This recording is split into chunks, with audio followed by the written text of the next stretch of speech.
The more time that passes by, the more weeks that go by, the more excited and happy I get because it's working. I can tell every time, every week that passes, I can tell that this plan is working. And the best part about it, it's sustainable. I know that I can keep this going. Get away.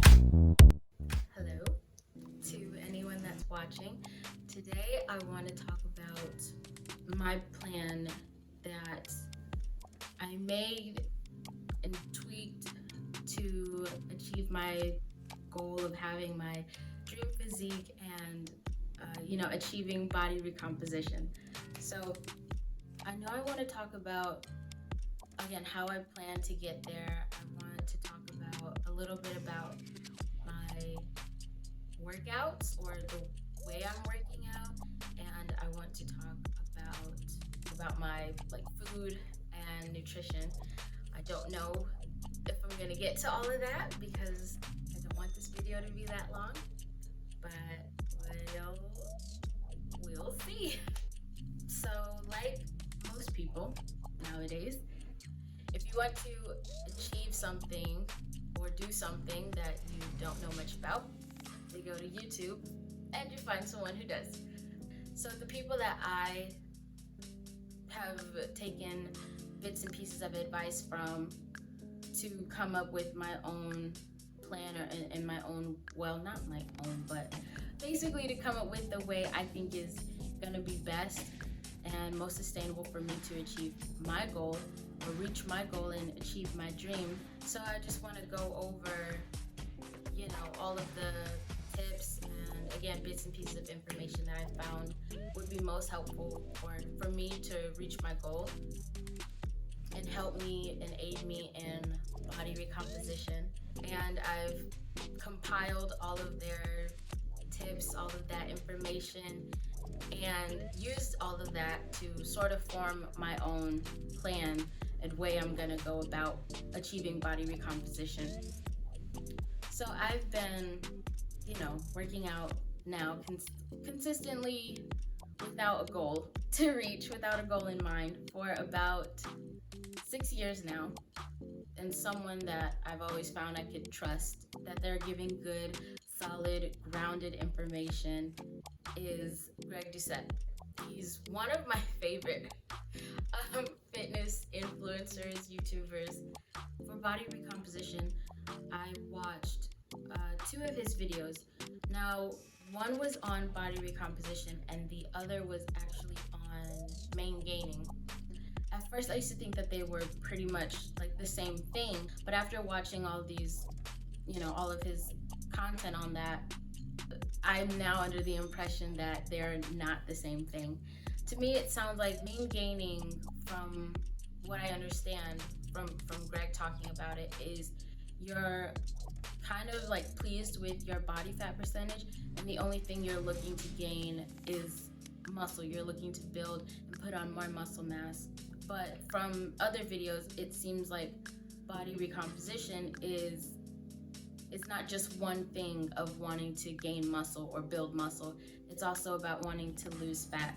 So get leaner and build muscle at the same time. In his body recomposition video, which I think is like 2 years old now, maybe 3, I only wrote down 3 because I either felt like the other pieces of information or tips that he gave were only going to be helpful if you followed these 3 things first or most of all.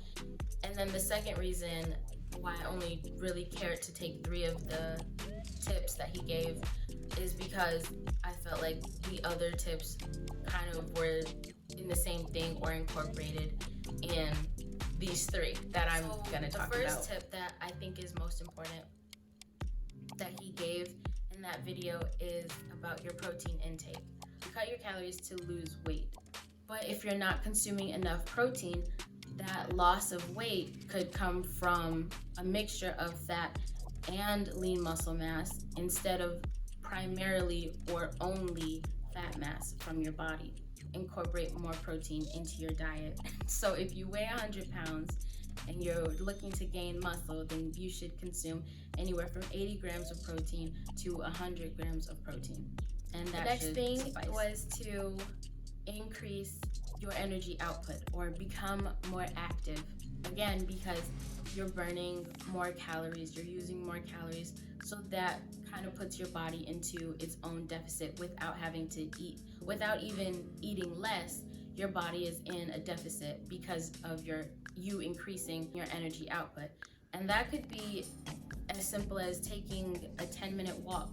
Maybe you never took a 10-minute walk before, but now you're gonna start taking 10-minute walks every day, every other day. Or you take your dog for a longer walk. You start to ride your bike. You start to do Grow with Joe, walking. His advice is, you can do anything you want just to make sure that you're increasing your energy. And the last piece of advice, of course, is to train harder than last time, which only makes sense. If you want to build muscle, then you're gonna have to put your muscles to the test. You're gonna really have to go for it and go hard, because if you find that you're lifting the same amount of weight for the same amount of reps and doing the same amount of sets, how can you expect anything to change week to week? You're doing the same, so nothing's gonna change. You're not tearing your muscle fibers, and if they're not tearing, they're not gonna heal and get bigger. So train harder than last time and push yourself in the gym. Next, I actually watched, I think it was a fat loss video from Ryan Humiston. I don't really know. But Ryan actually talked about why he doesn't really agree with the approach of fat loss coming from the point of consuming less calories. And he gave a really good example to explain why he doesn't think that that's the best or smartest approach. So his approach instead is just to increase your energy output, become more active, work out longer, work out harder, incorporate cardio, go for longer walks, whatever it has to be. He just suggests that you, instead of creating a 500 calorie deficit by eating less, you create a 500 calorie deficit by expending more energy. So the last person that I took, some advice from on body recomposition is Jeremy Ether. And his video is actually the newest. Yeah, his video is actually the newest. His advice is to be in a calorie deficit of 200 to 300 calories instead of 500 calories. And that's because in the new study that he showed in his video, showed that once the subjects were in a calorie deficit greater than 300, muscle growth was hindered. However, he gives a solution, and he talks about how that hindrance can be offset by increasing your protein. You burn more calories on a higher protein diet because it just takes more calories to break down and digest protein more than fats and more than carbs. So all of this brings me to my own plan, I guess, sort of. It seems like Greg and Ryan lean more on the side of being more active to create that deficit to lose weight, and it seems like Jeremy agrees with being in a slight calorie deficit. So main gaining is definitely not going to help me, because Greg in his video, he says that you should start, if you're looking to main gain, you should start from a place where you're already happy with your body fat percentage. Category B. This is where I fall. You're already lean enough. You're already happy with your level of body fat. You're at 9% body fat for me. Maybe it's 15 for you, 20, whatever makes you happy. When you get to that point, you main gain. You keep your body fat at that level, and slowly the muscle will be added. And I am not. I'm at a pretty high body fat percentage. I'm at a pretty high body fat percentage. And so I'm not gonna be gaining. I'm not starting from a point of where I'm happy with my body fat percentage. So since my goal is definitely body recomposition, I have to focus on losing weight in the form of fat mass and building lean muscle mass. I've decided to up my energy output in the form of doing cardio, like bike riding and the Stairmaster at the gym. So I plan to, well, not plan to, I already have been for almost 2 weeks now. I bike ride. I bike ride for anywhere from 15 to 20 minutes, 4 to 6 times out of the week. And then I do the Stairmaster at the gym 3 to 4 times a week for about 10 minutes. Sometimes it's like 7, sometimes it's 10.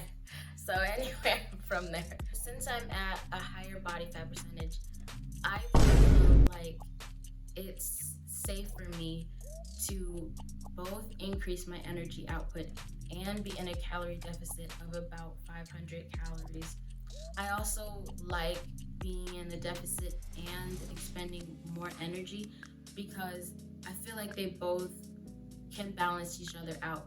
Maybe one day I'm hungrier than what I have the available or leftover calories for, right? So maybe I only have 200 more calories, but after I eat something worth 200 calories, I'm done for the rest of the day. Let's say I did that and technically I shouldn't eat anymore. If I'm still hungry, I'm going to eat something. And it has to be hunger, not just craving, some cookies. I will decide to eat. But now that means I'm over my calories technically. But I can kind of offset that by expending more energy. So that bike ride that I took earlier that morning will help offset the extra calories that I consumed. And same thing with the Stairmaster. I don't know exactly how many calories I burn on my bike ride, which usually I bike for a mile, sometimes a mile and a half, or the Stairmaster for 10 minutes. I don't know how many calories I burn every day that I do those activities, but I'm pretty sure that it's enough to offset a few hundred calories if I happen to go over my deficit. And then lastly, in terms of effort and going harder than last time, I'm doing just that. I train to failure every set, and since my goal is hypertrophy, my rep range is anywhere from 12 to 18, usually. Sometimes it's 20 because I wasn't sure if the weight was heavy enough or whatever, testing it out. So yeah, sometimes it's on the higher end of 20, but I usually keep my reps between 12 and 18. I'm also keeping track, doing my best to keep track of my workouts, what I'm doing in the gym, how many sets I'm doing per exercise, how many reps I'm doing. But again, since I train till failure, I'm not always so certain. Sometimes I just, you just get lost working out. You just get lost and you keep going till you can't go no more. You're not exactly sure how many you did, but I'm doing my best, and I'm keeping track of, most importantly to me, I'm keeping track of the weight that I'm able to lift or move for whatever exercise I'm doing because I plan to incrementally, move up the weight and lift heavier to make sure that I'm making progress, pushing myself day after day, week after week. So as far as food goes, I'm not really cutting anything out. Obviously, when you're dieting and consuming less calories, you should put more of an emphasis on like low calorie, high volume foods so that you can feel full, because there's still a lot of volume in your stomach. It was just for a third or a quarter or half the amount of calories versus something else. So instead of just doing whole eggs, I also now have incorporated egg whites. As for things like carbs, I I don't do bread or pastas a whole lot. And that's not because I'm into cutting out foods from your diet because that is so fattening and this is much better. It's really just because I break out. It makes me break out all on my back, and too much sugar makes me break out all on my face. So, yeah, I think that's everything I wanted to talk about. Yeah. With all that being said, I hope you guys have a good morning, noon, and night. And I'll see you. Bye bye. Hey everyone. Maybe I shouldn't say hi. Maybe I shouldn't say Okay, so